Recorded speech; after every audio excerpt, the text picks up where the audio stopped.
నేను మొట్టమొదటిసారిగా 4వ తరగతో 3వ తరగతో చదువుతున్న సమయంలో మా నవాపేటలో విజయవాడ మేత్రాసనంలో నేను ఒక రోజున ఇంటికి వచ్చాను. మా అమ్మ చాలా కంగారుగా ఉంది.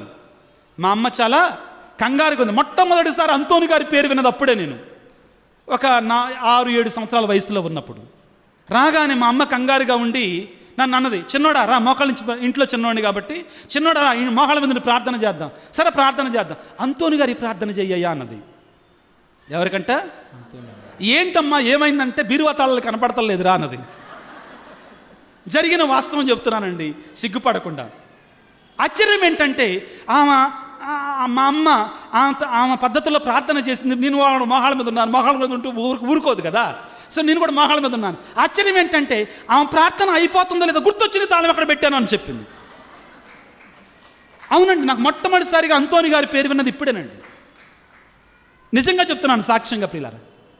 నా రోజున నాకు తెలిసిన చిన్నపిల్లవాడిగా, ఆహా, అంతోని గారు పోయినటువంటి వస్తువులని దొరికింపజేస్తారు. పోయిన వస్తువులను దొరికించేవాడు కాదు ఆయన, పోయిన ఆత్మలను దేవుని దగ్గర తీసుకొని వచ్చేవాడు, పోయిన మనుషులను దేవుని దగ్గర తీసుకుని వచ్చేవాడు, పోయిన విశ్వాసాన్ని తీసుకుని వచ్చేవాడు ప్రియులారా అంతోని గారు.